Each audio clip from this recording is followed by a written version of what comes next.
बिस्मिल्लाहिर्रहमानिर्रहीम। अस्सलाम वालेकुम। कैसे हैं आप सब? उम्मीद है आप सब अच्छे होंगे। आज का जो केक है ये भी मेरी एक ड्रीम ही था कि जब भी मैं ये केक देखती थी तो मुझे था कि मैं भी ऐसे ही केक बनाऊं। तो आज मेरे पास ये केक आ गया ऑर्डर में। और सबसे पहले जो केक की रेफरेंस पिक्चर थी उसमें वो जो हम लीफ नोज़ल है उससे वो बना हुआ था।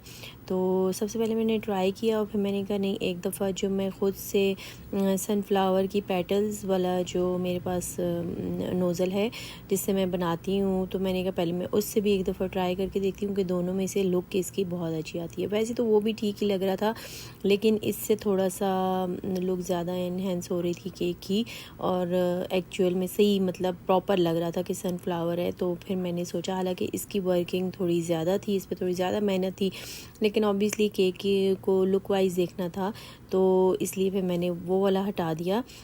लेकिन फिर यहाँ पर मुझे याद आया, जब क्योंकि ये इसके सामने इसका बुके भी था ऑर्डर में, तो वो मैंने पास ही रख लिया था ताकि वीडियोस में अच्छा सा एक लुक आ जाए केक बनने की। तो उसके कलर के साथ ये येलो कलर बिल्कुल भी जो लेमन सा कलर था मैच नहीं कर रहा था।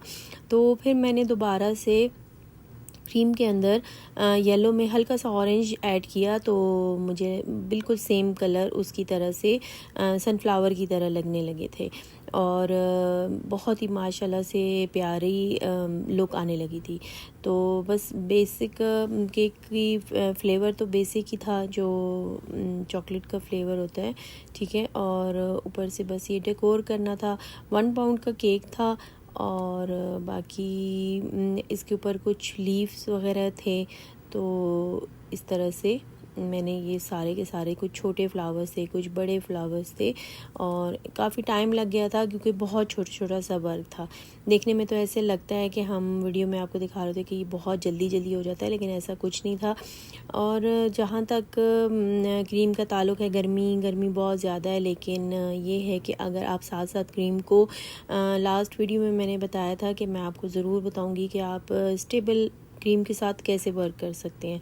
तो उसमें से एक टिप तो ये है कि आप क्रीम जितनी भी बीट करें, आप सारी की सारी बाहर ना रखें, बल्कि जितनी थोड़ी थोड़ी जितनी आपकी वर्किंग है, आप उतनी उतनी क्रीम को सिर्फ जस्ट साथ साथ निकालें, उतना वर्क करें, और एक्स्ट्रा जो क्रीम है वो आप फ्रिज में ही रखे रहने दें।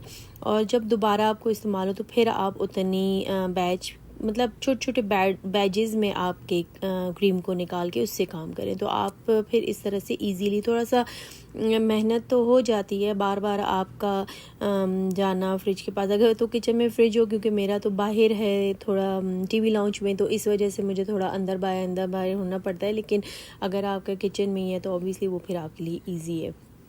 थोड़ी सी एफर्ट करनी पड़ती है, लेकिन आप देखिएगा कि आपका काम बहुत ही इजी हो जाएगा। पिछले लास्ट सीज़न में भी मैंने बहुत ही आसानी के साथ इसी ट्रिक के साथ अपने सारे केक्स जो थे वो डिलीवर किए थे, और बिल्कुल क्रीम को कोई फ़र्क नहीं पड़ा था। क्रीम जब बहुत ज़्यादा देर के लिए गर्मी के टेम्परेचर में रहती है तो फिर क्रीम का जो होता है वो मेल्ट होना शुरू हो जाती है। और दूसरा ये तो कि आप पाइपिंग बैग में भी बहुत कम क्रीम को ऐड करें, क्योंकि हाथ की गर्माइश की वजह से भी आपकी क्रीम जो होती है वो मेल्ट हो रही होती है। तो बस उम्मीद है ये इसकी फ़ाइनल लुक थी। उम्मीद है कि आपको आज का केक मेरा अच्छा लगा होगा, और बहुत सारी दुआओं में याद रखिएगा अपना बहुत ख्याल। और इंशाल्लाह नेक्स्ट व्लॉग में किसी नए केक के साथ फिर दोबारा हाजिर होंगी।